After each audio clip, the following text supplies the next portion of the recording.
The Assembly will now hear an address by His Excellency Muhammad Yunus, Chief Advisor of the Interim Government of the People's Republic of Bangladesh. I request protocol to escort His Excellency and invite him to address the Assembly.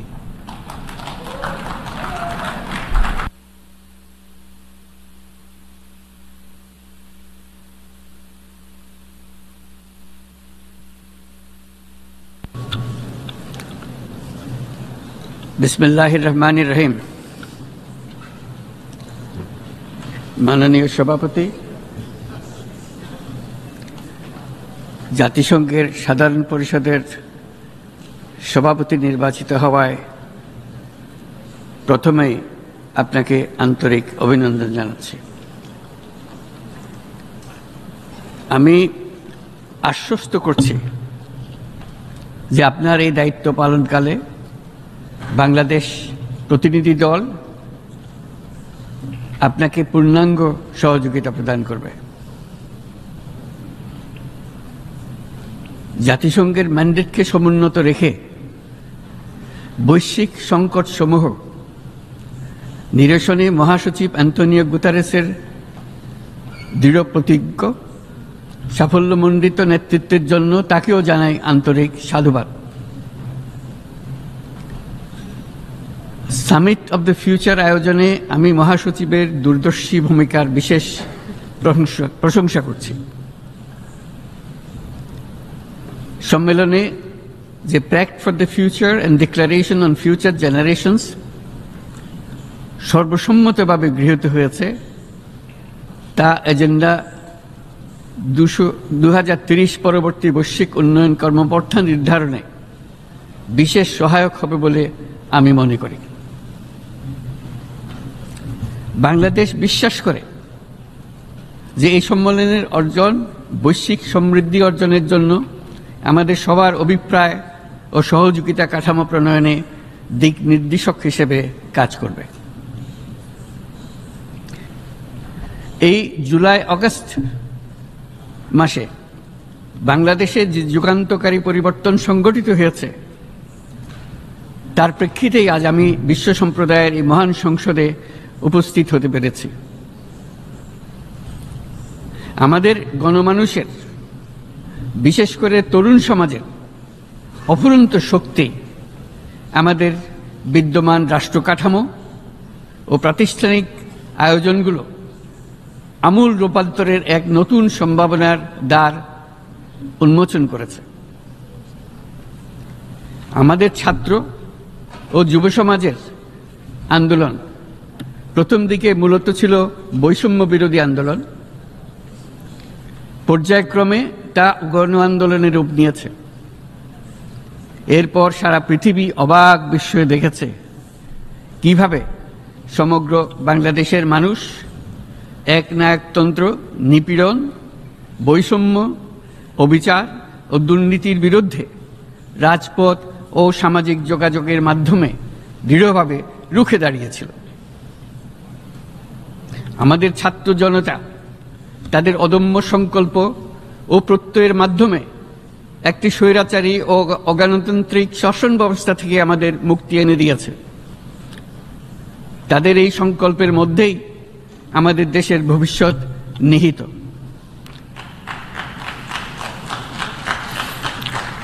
যা এই দেশকে বিশ্ব সম্প্রদায়ের মাঝে একটি দায়িত্বশীল জাতির মর্যাদায় উন্নত করবে বলে আমি বিশ্বাস করি। এই গণ আন্দোলন রাজনৈতিক অধিকার ও উন্নয়নের সুবিধাবঞ্চিত বাংলাদেশের আপামর জনসাধারণকে ঐক্যবদ্ধ করেছে। বাংলাদেশের মানুষ উন্নয়ন কর্মকাণ্ডকে অন্তর্ভুক্তিমূলক অংশীদারিত্ব রূপে দেখতে চেয়েছিল। আমাদের জনগণ একটা ন্যায্য, অন্তর্ভুক্তিমূলক ও কার্যকর গণতন্ত্রের জন্য লড়াই করেছে, যার জন্য আমাদের নতুন প্রজন্ম জীবন উৎসর্গ করেছে। আমাদের এই তরুণীরা যে প্রজ্ঞা, সাহস ও প্রত্যয় দেখিয়েছে তা আমাদের অভিভূত করেছে, সারা বিশ্ববাসীকে অভিভূত করেছে। বন্দুকের গুলি উপেক্ষা করে বুক পেতে দাঁড়িয়ে গিয়েছিল আমাদের এই তরুণরা। অবৈধ রাষ্ট্র ক্ষমতার বিরুদ্ধে প্রবলভাবে সোচ্চার হয়েছিল আমাদের তরুণ তরুণীরা, স্কুল পড়ুয়া কিশোর কিশোরীরা। তারা নিঃসঙ্গ চিত্তে উৎসর্গ করেছিল তাদের জীবন। শত শত মানুষ চিরতরে হারিয়েছে তাদের দৃষ্টিশক্তি। আমাদের মায়েরা, দিনমজুরেরা ও শহরের অগণিত মানুষ তাদের সন্তানদের কাঁধে কাঁধ মিলিয়ে নেমেছিল রাজপথে। তপ্ত রোদ, বৃষ্টি, মৃত্যু ভয়কে তোয়াক্কা না করে তারা সত্য ও ন্যায়সঙ্গত আকাঙ্ক্ষার বিরুদ্ধে দীর্ঘকালব্যাপী রাষ্ট্রযন্ত্রকে পরিচালনা করার অশুভ ষড়যন্ত্রকে পরাভূত করেছিল। জনগণের এই আন্দোলনে আমাদের জানা মতে প্রায় 800-র বেশি জীবন আমরা হারিয়েছি স্বৈরাচারী শক্তির হাতে। উদারনীতি, বহুত্ববাদ ও ধর্মনিরপেক্ষতার উপর মানুষের গভীর বিশ্বাস থেকেই বাংলাদেশ রাষ্ট্রের অভ্যুদয় হয়েছিল। 1971 সালে যে মূল্যবোধকে বুকে ধারণ করে আমাদের গণমানুষ যুদ্ধ করেছিল, সেই মূল্যবোধকে বহু বছর পরে আবার জেনারেশন জি, যে প্রজন্ম জি, নতুনভাবে আমাদেরকে দেখতে শিখিয়েছে। এরকমটি আমরা দেখেছিলাম 1952 সালের ভাষা আন্দোলনে, বাংলাকে মাতৃভাষা হিসেবে প্রতিষ্ঠার সময়। বাংলাদেশের এই অভ্যুত্থান আগামী দিনগুলোতে বিশ্বের বিভিন্ন প্রান্তে মানুষকে মুক্তি ও ন্যায় বিচারের পক্ষে দাঁড়াতে প্রেরণা যোগাবে। আমাদের মুক্তি ও গণতান্ত্রিক আকাঙ্ক্ষাকে বাস্তবে রূপ দিতে আমি তাই আজ বিশ্ব সম্প্রদায়কে আমাদের নতুন বাংলাদেশের সঙ্গে সম্পৃক্ত হওয়ার উদাত্ত আহ্বান জানাচ্ছি। মাননীয় সভাপতি, যে রাষ্ট্র কাঠামো দুঃসহ হয়ে গেছে তার পুনর্গঠনের জন্য আমাদের তরুণরা, দেশের আপামর জনসাধারণ একমত হয়ে আমার এবং আমার উপদেষ্টা পরিষদের উপর আস্থা রেখে সরকার পরিচালনার এক মহান দায়িত্ব আমাদের উপর ন্যস্ত করেছে।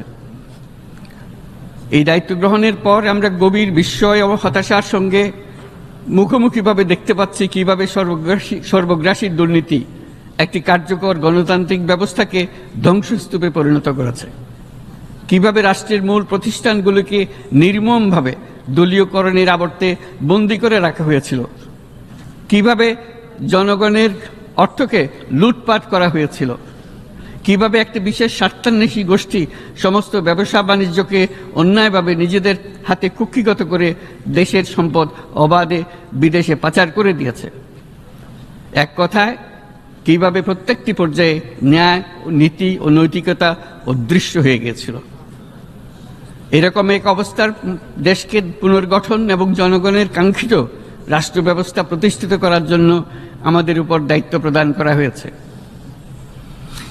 অতীতের ভুলগুলোকে সংশোধন করে একটা প্রতিযোগিতামূলক ও শক্তিশালী অর্থনীতি এবং ন্যায়ভিত্তিক সমাজ ব্যবস্থা গড়ে তোলায় এই মুহূর্তে আমাদের মূল লক্ষ্য। বর্তমান পরিবর্তিত পরিস্থিতিতে সকল রাজনৈতিক দল এখন স্বাধীনভাবে তাদের মতামত প্রকাশ করতে পারছে। যে সব ব্যক্তি বা প্রতিষ্ঠান রাষ্ট্রীয় কাজ ও সিদ্ধান্ত গ্রহণ করার প্রক্রিয়ায় সম্পৃক্ত, তাদের প্রত্যেকের জবাবদিহিতা নিশ্চিত করাই আমাদের অগ্রাধিকার। আমরা মানুষের মৌলিক অধিকারকে সমুন্নত ও সুরক্ষিত রাখতে দৃঢ় প্রতিজ্ঞ। আমাদের দেশের মানুষ মুক্তভাবে কথা বলবে, ভয়ভীতি ছাড়া সমাবেশ করবে, তাদের পছন্দের ব্যক্তিকে ভোট দিয়ে নির্বাচিত করবে, এটাই জাতির আকাঙ্ক্ষা এবং এটাই আমাদের লক্ষ্য।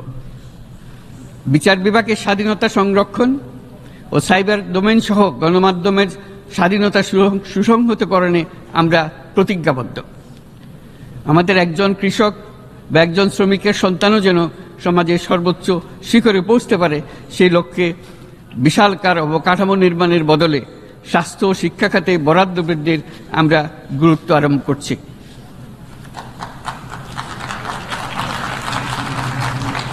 রাষ্ট্র ব্যবস্থার সকল পর্যায়ে সুশাসন ফিরিয়ে আনাই আমাদের অভীষ্ট। বাংলাদেশে যেসব আন্তর্জাতিক, আঞ্চলিক এবং দ্বিপাক্ষিক চুক্তির পক্ষভুক্ত, সেগুলো প্রতিপালনে আমাদের সরকার বদ্ধপরিকর। জাতিসংঘ সহ বহু পাক্ষিক বিশ্ব কাঠামোতে বাংলাদেশের সক্রিয় অংশগ্রহণ ও অবদান অব্যাহত থাকবে। পারস্পরিক শ্রদ্ধাবোধ, মর্যাদা ও স্বার্থরক্ষণের ভিত্তিতে বাংলাদেশ বিশ্বের সকল রাষ্ট্রের সাথে বন্ধুত্বপূর্ণ সম্পর্ক বজায় রাখবে। মাননীয় সভাপতি, গত 7 সপ্তাহের মধ্যে আমাদের সরকার বিভিন্ন গুরুত্বপূর্ণ পদক্ষেপ গ্রহণ করেছে।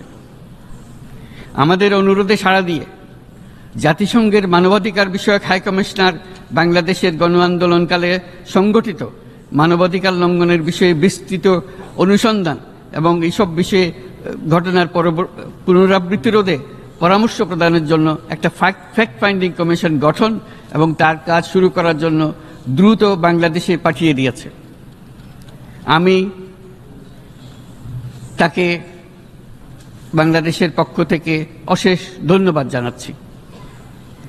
দায়িত্বভার গ্রহণের 2 সপ্তাহের মধ্যে আমরা গুম প্রতিরোধে যে আন্তর্জাতিক কনভেনশন রয়েছে তাতে যোগদান করেছে।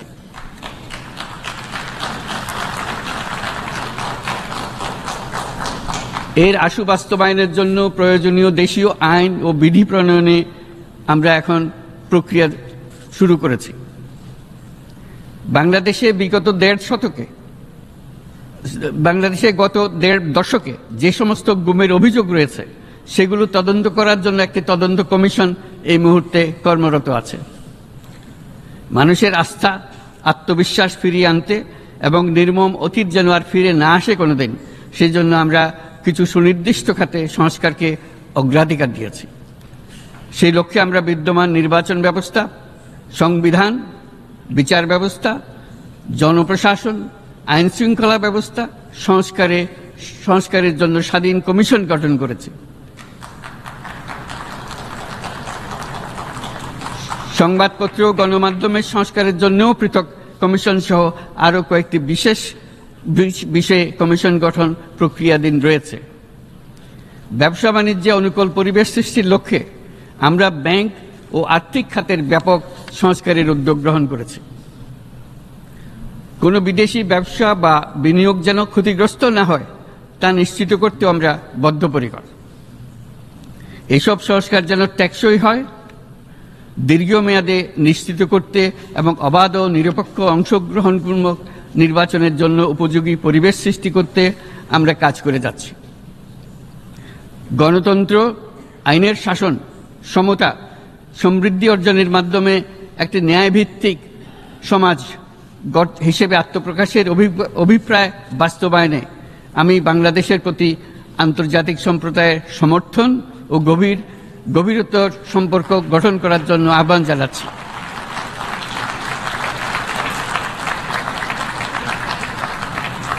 মাননীয় সভাপতি, বাংলাদেশ মনে করে যে শান্তি রক্ষা ও সংঘাত মোকাবেলা জনগণের সমৃদ্ধি নিশ্চিত করার মূল চালিকা শক্তি। সাম্প্রতিক বিপ্লবকালে আমাদের ইতিহাসের সবচেয়ে কঠিনতম সময়ে জনগণের মুক্তির আকাঙ্ক্ষা পূরণে তাদের পাশে দৃঢ়ভাবে দাঁড়িয়ে আমাদের সাহসী সশস্ত্র বাহিনী সমূহ আরও একবার শান্তির প্রতি তাদের অঙ্গীকার প্রমাণ করেছে।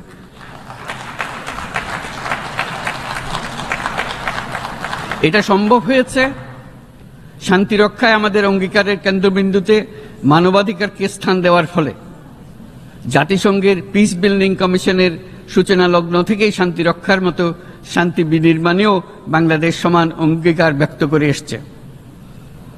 আমাদের দিনগুলোতে আমরা জাতিসংঘের শান্তি রক্ষা কার্যক্রমে আমাদের মূল্যবোধ ভিত্তিক অবদানের ধারাবাহিকতা রক্ষা, সমুন্নত ও প্রসারিত করতে বদ্ধপরিকর।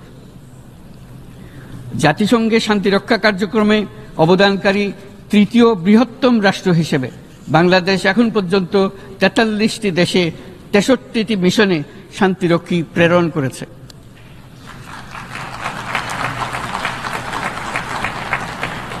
বসনিয়া থেকে শুরু করে কঙ্গো পর্যন্ত বিশ্বের বিভিন্ন প্রান্তে এসব মিশনে দায়িত্ব পালনকালে 168 জন বাংলাদেশি শান্তিরক্ষী নিজেদের জীবন বিসর্জন দিয়েছে। আমরা আশা করি যে কোনো অবস্থায় নানা প্রতিকূলতা সত্ত্বেও জাতিসংঘের ভবিষ্যৎ শান্তিরক্ষী কার্যক্রমগুলোতে বাংলাদেশের প্রতিরক্ষা বাহিনীর সদস্যরা একইভাবে অবদান রাখার সুযোগ পাবে।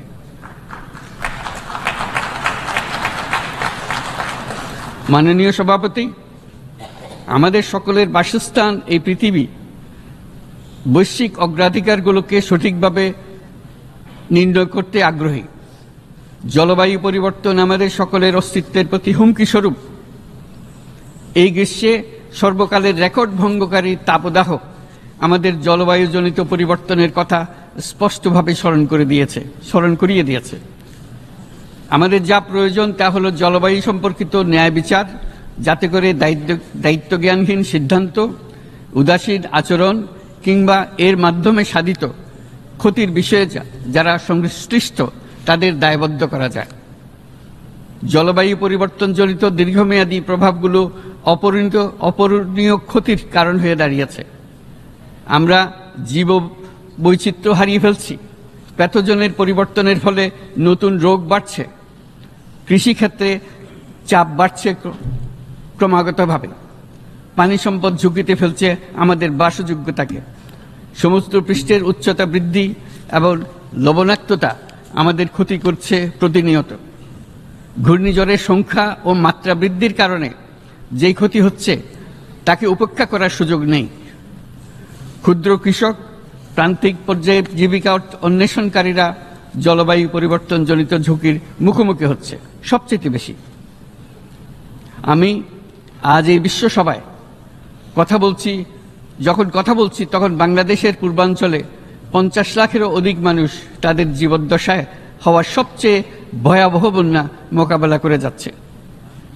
মহাসচিব গুতেরেস আমাদেরকে দেখিয়েছেন যে বিদ্যমান পরিক্রমা অব্যাহত থাকলে বিশ্বের গড় তাপমাত্রা 2.7 ডিগ্রি সেলসিয়াস বৃদ্ধির দিকে অগ্রসর হতে থাকবে।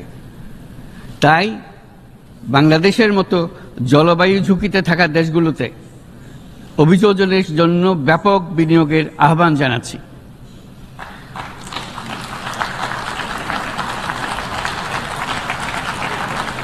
এছাড়াও উদ্ভাবনী শক্তির প্রয়োগ, অতিরিক্ত অর্থায়নের মাধ্যমে লস অ্যান্ড ড্যামেজ ফান্ডকে কার্যকর করা আমাদের জন্য অত্যন্ত গুরুত্বপূর্ণ। একইভাবে আমাদের প্রয়োজন প্রযুক্তির সহজলভ্যতা, সক্ষমতা বৃদ্ধি। নির্দিষ্ট করে বললে আমাদের দরকার জীবন রক্ষাকারী প্রযুক্তি, বিশেষত কৃষি, পানি এবং জনস্বাস্থ্য খাতে, যেখানে ক্ষুদ্র ক্ষুদ্র উদ্ভাবন এবং সমাধানসমূহ ঝুঁকিতে থাকা জনগোষ্ঠীকে রক্ষা করতে পারে। জলবায়ু সংকটের মোকাবেলা এবং বৈশ্বিক অর্থনীতি সুসংহতকরণে আমাদের যুগপৎভাবে কাজ করতে হবে। বিশ্ব সম্প্রদায় এখন কার্বন মুক্ত পৃথিবী গড়ে তুলতে মনোযোগী হচ্ছে। বিশ্বের অধিকাংশ মানুষকে এই ধরনের পরিবর্তনের সুফলভোগী করতে হলে নেট জিরো পৃথিবীর দিকে আমাদেরকে অগ্রসর হতে হবে। বাংলাদেশের মতো দেশগুলোকে সাথে নিয়ে যেতে হবে। তা না হলে পারস্পরিক দায়িত্ববোধের মাধ্যমে পারস্পরিক সমৃদ্ধি অর্জনে আমাদের সার্বজনীন অঙ্গীকার পূরণে পিছিয়ে পড়ব আমরা। এই ক্ষেত্রে আমি বিশ্বাস করি সমগ্র বিশ্ব একসাথে 3-0 লক্ষ্য অর্জনের ধারণা বিবেচনা করে দেখতে পারে, যার মাধ্যমে আমরা শূন্য দারিদ্র্য, শূন্য বেকারত্ব এবং শূন্য নেট কার্বন নিঃসরণ অর্জন করতে পারি। যেখানে পৃথিবীর প্রতিটি তরুণ তরুণী চাকরি প্রার্থী না হয়ে বরং উদ্যোক্তা হিসেবে নিজেকে প্রতিষ্ঠিত করার সুযোগ পাবে। তারা যেন এই সম্পদের সীমাবদ্ধতা সত্ত্বেও নিজ নিজ সৃজনশীলতার বিকাশ করতে পারে, যেখানে একটি ব্যবসায়িক উদ্যোগ সামাজিক সুফল, অর্থনৈতিক মুনাফা এবং প্রকৃতির প্রতি দায়িত্বশীলতার মধ্যে একটি চমৎকার ভারসাম্য আনতে পারে, যেখানে সামাজিক ব্যবসার মাধ্যমে যে কোনো ব্যক্তি ভোগবাদী জীবনধারা থেকে উত্তরণ করে সামাজিক ও অর্থনৈতিক পরিবর্তনের সৃজনশীল শক্তি হিসেবে নিজেকে প্রতিষ্ঠিত করতে পারে।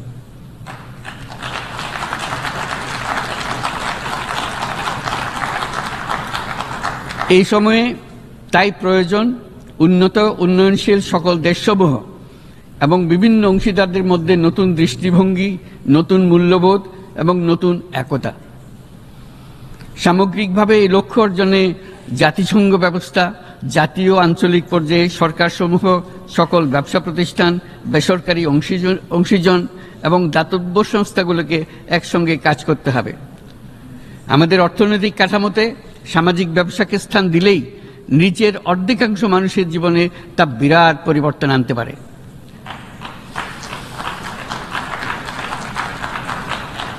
এই পদক্ষেপ একই সঙ্গে জলবায়ুর ধ্বংসাত্মক গতিকে সফলভাবে রোধ করতে পারে এবং বাজার ব্যবস্থার মাধ্যমেই এই মীমাংসা হতে পারে।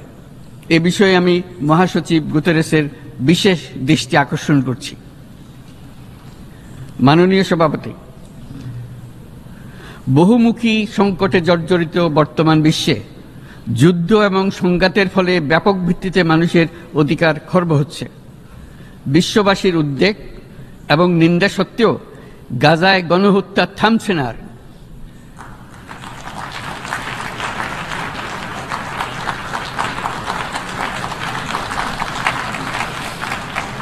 ফিলিস্তিনের মতো বিদ্যমান বাস্তবতা কেবল আরব কিংবা মুসলমানদের জন্যই উদ্বেগজনক নয়, বরং তা সমগ্র মানব জাতির জন্যই উদ্বেগের বিষয়।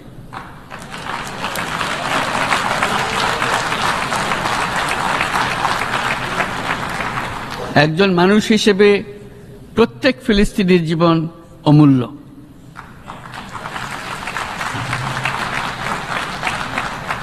ফিলিস্তিনের জনগণের বিরুদ্ধে যে মানবতা বিরোধী অপরাধ হচ্ছে তার জন্য সংশ্লিষ্ট সকলকে দায়বদ্ধ করতে হবে।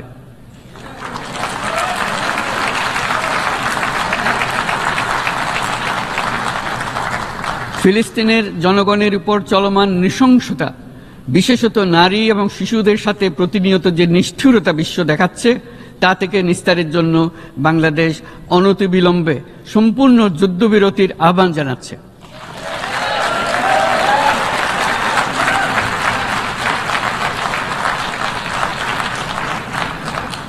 দ্বিরাষ্ট্রভিত্তিক সমাধানেই মধ্যপ্রাচ্যে টেকসই শান্তি আনতে পারবে। তাই জাতিসংঘ সহ আন্তর্জাতিক সম্প্রদায়ের সকলকে এর বাস্তবায়নের জন্য এখনই উদ্যোগ নিতে আহ্বান জানাচ্ছি।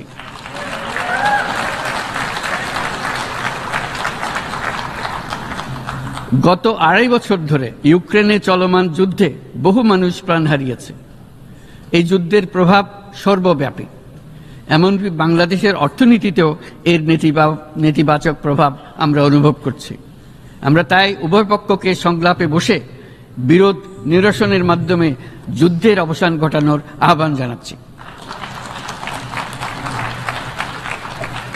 মাননীয় সভাপতি, বাংলাদেশ গত 7 বছর যাবৎ মায়ানমার হতে আগত 12 লাখেরও বেশি রোহিঙ্গাদের মানবিক কারণে আশ্রয় দিয়ে আসছে। এর ফলে আমরা বিরাট সামাজিক, অর্থনৈতিক, পরিবেশগত ক্ষতির সম্মুখীন হচ্ছি। মায়ানমারের অভ্যন্তরীণ সমস্যা থেকে সৃষ্ট এই সংকট বাংলাদেশ ও আমাদের অঞ্চলের জন্য প্রথাগত ও অপ্রথাগত উভয় ধরনের নিরাপত্তা ঝুঁকির কারণ হয়ে দাঁড়িয়েছে। মায়ানমার থেকে বাংলাদেশে বলপূর্বক বাস্তুচ্যুত রোহিঙ্গাদের সহায়তা করতে আমরা অঙ্গীকারবদ্ধ।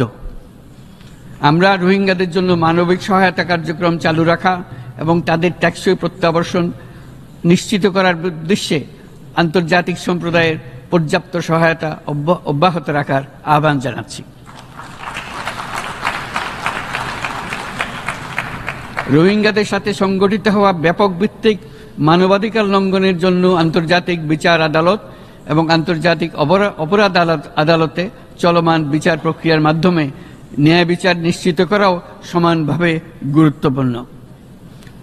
রোহিঙ্গারা যাতে নিজ দেশে স্বাধীন এবং মর্যাদাপূর্ণ জীবনযাপন করতে পারে, সেই লক্ষ্যে অনুকূল পরিবেশ তৈরিতে জাতিসংঘ অন্যান্য আন্তর্জাতিক প্রতিষ্ঠানের ধারাবাহিক প্রচেষ্টার প্রশংসা দাবিদার।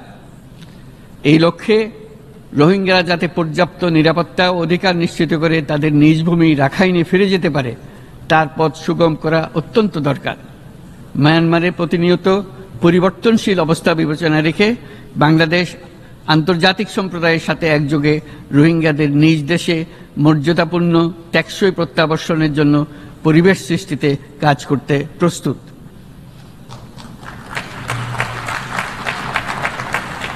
মাননীয় সভাপতি, রাজনৈতিক মুক্তি এবং সামাজিক অর্থনৈতিক জাগরণ ব্যতীত শান্তি ও নিরাপত্তা নিশ্চিতে সাফল্য অর্জন করা সম্ভব নয়। প্রায় এক দশক পূর্বে বিশ্ব সম্প্রদায় সর্বসম্মতক্রমে এজেন্ডা 2030 প্রণয়ন করেছিল। আমরা সবাই আমাদের সামষ্টিক আকাঙ্ক্ষা ও বিশ্বাস অর্পণ করেছি এই সার্বজনীন টেকসই উন্নয়ন অভিষ্টগুলো অর্জনে। সার্বিকভাবে মাত্র 17% ও কম লক্ষ্যমাত্রা অর্জন হয়েছে। স্পষ্টতই এই ক্ষেত্রে অনেক উন্নয়নশীল রাষ্ট্র আরও পিছিয়ে আছে। উন্নয়নশীল দেশগুলোকে এসডিজি অর্থায়নে বছরে প্রায় 2.5 থেকে 4 ট্রিলিয়ন মার্কিন ডলারের সমান ঘাটতি মোকাবেলা করতে হচ্ছে। উন্নয়নশীল বিশ্বের ঋণের বোঝা, ক্ষয়িষ্ণু আর্থিক সক্ষমতা এবং জলবায়ু পরিবর্তনের ক্ষতিকর প্রভাবের কারণে বাংলাদেশের মতো দেশগুলিতে বেশি ঝুঁকিতে রয়েছে। আমরা আশা করি উন্নয়নের জন্য অর্থায়ন সংক্রান্ত চতুর্থ আন্তর্জাতিক সম্মেলনে এই ধরনের জটিল এবং কাঠামোগত সমস্যাগুলোর দিকে নজর দেওয়া হবে। বহুপাক্ষিক আর্থিক প্রতিষ্ঠানগুলোকে এমন অভিন্ন লক্ষ্যে নিয়ে যাওয়ার কাজ করতে হবে যাতে সকল রাষ্ট্র সমানভাবে সম্পদ ও সুযোগের ব্যবহার করতে পারে। তারা নিজেদের কর্মসূচিতে সামাজিক ব্যবসাকে গুরুত্বপূর্ণ ভূমিকা দিতে পারে, যাতে নিম্ন আয়ের দেশগুলোর বাস্তবতাকে বিশেষভাবে মোকাবেলা করা যায়, যা ব্যবসায়ী উদ্যোগ এবং ব্যক্তির সৃজনশীলতাকে উদ্বুদ্ধ করে, যা বঞ্চিত জনগোষ্ঠীকে বিশালভাবে সহায়তা করে। এই ক্ষেত্রে অবৈধ অর্থের প্রবাহ এবং উন্নয়নশীল দেশগুলো থেকে সম্পদ পাচার বন্ধ করা অত্যন্ত আবশ্যক। উন্নয়নশীল দেশগুলো থেকে পাচার হয়ে যাওয়া সম্পদ ফেরত আনার জন্য আন্তর্জাতিক সহযোগিতা জোরদার করতে হবে। আমরা আশা করি কর ফাঁকি রোধে আন্তর্জাতিক কর কনভেনশন অতি শীঘ্রই গৃহীত হবে। মাননীয় সভাপতি, আমরা যে নিবিড়ভাবে সংযুক্ত বিশ্বে বসবাস করছি, সেখানে অভিবাসন এবং মানুষের অবাধ প্রবাহ এক অলঙ্ঘনীয় বাস্তবতা। বাংলাদেশি নাগরিকরা প্রতিনিয়ত বিভিন্ন দেশে অভিবাসী হিসেবে যাচ্ছেন। তারা বিভিন্ন দেশে তাদের কর্মসংস্থানের সন্ধানে আছেন। বিশ্বের বিভিন্ন প্রান্তে এই মুহূর্তে প্রায় 1.5 কোটি প্রবাসী বাংলাদেশি আছেন। সকলের জন্য অভিবাসনের উপযোগিতা নিশ্চিত করতে বিশ্ব সমাজকে নিরাপদ, সুশৃঙ্খল এবং নিয়মিত মর্যাদাপূর্ণ অভিবাসনের পথ সুগম করতে হবে। আন্তর্জাতিক সম্প্রদায়কে অভিবাসীদের মানবাধিকার এবং তাদের প্রতি মানবিক আচরণ নিশ্চিত করতে হবে। অভিবাসনের উপর 2018 সালে যে গ্লোবাল কম্প্যাক্ট অন মাইগ্রেশন গৃহীত হয়েছে, তার পূর্ণ বাস্তবায়নে বাংলাদেশ প্রতিশ্রুতিবদ্ধ এবং একই সাথে অনিরাপদ অভিবাসন রোধেও আমরা বদ্ধপরিকর। মাননীয় সভাপতি, প্রতি বছর প্রায় 25 লক্ষ তরুণ তরুণী বাংলাদেশের শ্রমবাজারে যুক্ত হচ্ছেন। বাংলাদেশের বিপুল জনশক্তির প্রায় 2/3 তরুণ।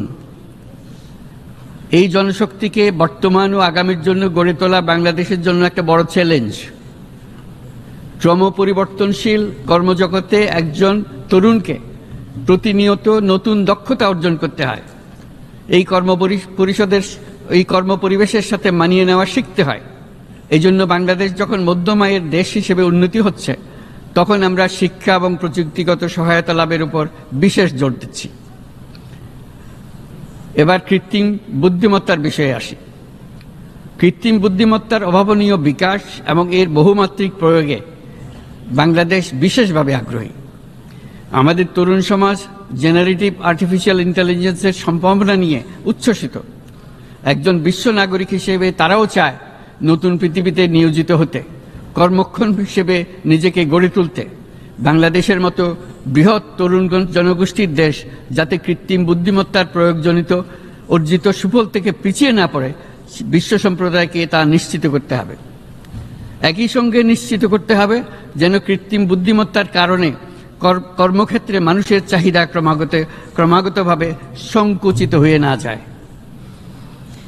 এই প্রসঙ্গে আমি উল্লেখ করি যে আমরা ভিন্ন একটা ইন্টেলিজেন্স, অটোনোমাস ইন্টেলিজেন্স, অর্থাৎ যে কৃত্রিম বুদ্ধিমত্তা নিজেই নিজের কৃত্রিম বুদ্ধিমত্তাকে সম্প্রসারিত করতে পারে মানুষের কোনো হস্তক্ষেপ ছাড়াই, তার ব্যাপারে আমরা বৈজ্ঞানিকদের দৃষ্টি আকর্ষণ করতে চাই।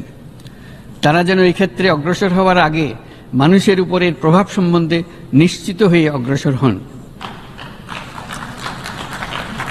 আমাদের ধারণা, অটোনোমাস ইন্টেলিজেন্স মানুষের অস্তিত্বকে বিপন্ন করে তুলতে পারে, কাজে এই ব্যাপারে আমাদের সম্পূর্ণ সজাগ থাকতে হবে। মাননীয় সভাপতি, আমাদের আসলে দরকার নতুন ধরনের সহযোগিতা কাঠামো, যেখানে বৈশ্বিক ব্যবসা ও জ্ঞানের অধিকারী গোষ্ঠী মানুষের চাহিদাগুলোকে যথাযথভাবে অনুধাবন করবে। আন্তর্জাতিক সহযোগিতার মাধ্যমে উন্নয়নশীল দেশগুলোর জন্য এমন একটি রূপান্তরকারী ব্যবস্থা তৈরি করতে হবে যা কর্মসংস্থান, আর্থসামাজিক প্রতিকূলতা বা জীবিকার জন্য যুৎসয় সমাধান নিশ্চিত করবে।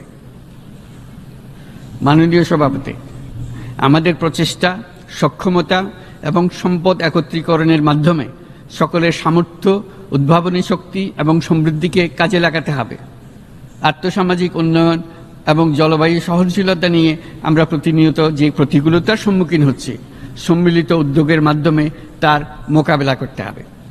বৈশ্বিক দক্ষিণের দেশগুলোকে অনন্য অর্থনৈতিক এবং সামাজিক প্রেক্ষাপটে দক্ষিণ দক্ষিণ এবং ত্রিভুজীয় সহযোগিতা এই ক্ষেত্রে বিশেষভাবে সহায়ক হতে পারে বলে আমি মনে করি। বৈশ্বিক দক্ষিণের আওয়াজকে বিশ্বব্যাপী জোরালোভাবে তুলে ধরার জন্য প্রয়োজন সম্মিলিত উদ্যোগ। সেই জন্য বৈশ্বিক এজেন্ডা প্রণয়ন ও বাস্তবায়ন নিশ্চিত করতে বৈশ্বিক দক্ষিণের দেশগুলোর মতামতকে যথাযথ গুরুত্বের সাথে বিবেচনা করতে হবে। জনাব সভাপতি, কোভিড অতিমারির অভিজ্ঞতায় আমরা দেখেছি জনস্বাস্থ্যে ব্যাপক বিনিয়োগ কতটা গুরুত্বপূর্ণ হতে পারে।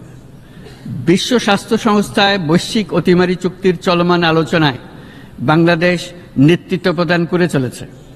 আমরা চাই কার্যকর আন্তর্জাতিক সহযোগিতা, জনস্বাস্থ্য ব্যবস্থায় অর্থায়ন, প্রযুক্তি হস্তান্তর, গবেষণা ও উন্নয়ন, ভ্যাকসিন থেরাপিউটিক্সের উৎপাদন, বহুমুখীকরণ এবং সকল ভ্যাকসিনকে মেধাস্বত্ব অধিকার মুক্ত ঘোষণা করার ব্যাপারে ঐক্যমত্য গঠন।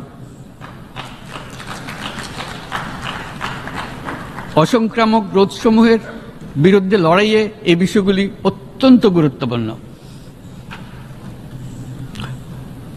জনাব সভাপতি, এবছর আমরা জাতিসংঘের সাথে বাংলাদেশের অংশীদারিত্বের সুবর্ণ জয়ন্তী উদযাপন করছি। গত 50 বছর ছিল আমাদের জন্য একটা পারস্পরিক শিক্ষণীয় সম্মিলিত যাত্রা। সীমিত উপায়ে বাংলাদেশ বৈশ্বিক শান্তি ও নিরাপত্তা, ন্যায়, সমতা, মানবাধিকার প্রতিষ্ঠায় ধারাবাহিকভাবে অবদান রেখে আসছে। আমাদের সমন্বিত প্রয়াসের পেছনে আছে সত্যিকার অর্থে একটি নিয়মভিত্তিক বৈশ্বিক ব্যবস্থা গড়ে তোলা। এই প্রসঙ্গে উদাহরণ হিসেবে আমি স্মরণ করছি 1999 সালে জাতিসংঘ সাধারণ পরিষদে ক্ষুদ্র ঋণের উপর গৃহীত রেজুলেশনের কথা।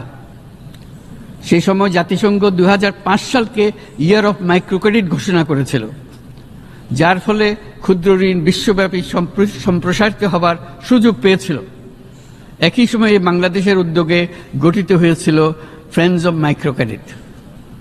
2001 সাল থেকে সাধারণ পরিষদে কালচার অফ পিস সংক্রান্ত বাৎসরিক যে রেজলিউশন গৃহীত হয়ে আসছে, বা নিরাপত্তা পরিষদে নারী, শান্তি ও নিরাপত্তা সংক্রান্ত যে 1325 নম্বর রেজলিউশন গৃহীত হয়েছিল, তা বাংলাদেশের বিশ্বজনীন উদ্যোগগুলোর প্রতিফলন এবং অবদান।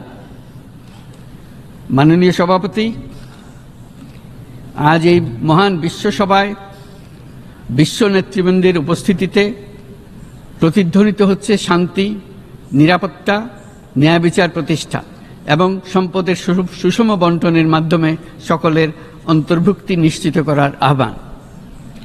সদস্য রাষ্ট্র হিসেবে আমাদের প্রত্যেককে আজ গভীরভাবে অনুধাবন করতে হবে কিভাবে আমরা নারী, পুরুষ সকলের জন্য ও আগামীর দিনগুলোতে উদ্যোক্তা হবার সমান সুযোগ সৃষ্টি এবং তাদের ক্ষমতায়ন নিশ্চিত করতে পারি। সকল বৈশ্বিক সমস্যার সমাধানের জন্য আমাদের সবার হাতে যথেষ্ট সক্ষমতা, সম্পদ এবং উপায় রয়েছে। আসুন আমরা জাতীয় বা আন্তর্জাতিক যেসব প্রতিশ্রুতি দিয়েছি তা বাস্তবায়ন করি এবং অর্থনৈতিক ক্ষেত্রে সামাজিক ব্যবসার ধারণা প্রতিষ্ঠিত করে সকল প্রকার বৈষম্য ও অসমতার অবসানে ঐক্যবদ্ধভাবে আমরা কাজ করি। বাংলাদেশের তরুণরা প্রমাণ করেছে যে মানুষের স্বাধীনতা, মর্যাদা ও অধিকার সমুন্নত রাখার অভিপ্রায় কোনো উচ্চাভিলাষ নয়, বরং এটা সকলের নিশ্চিত প্রাপ্য। আজ এই মহান সমাবেশে আপনাদের উপস্থিতিতে শান্তি, সমৃদ্ধি ও ন্যায় বিচার নিশ্চিত করতে আন্তর্জাতিক, আঞ্চলিক এবং জাতীয় পর্যায়ে বাংলাদেশে তার ভূমিকাকে ক্রমাগতভাবে জোরদার করার নিশ্চয়তা দিচ্ছে। আজ আপনাদের সবাইকে শুভেচ্ছা জানাচ্ছি, ধন্যবাদ জানাচ্ছি।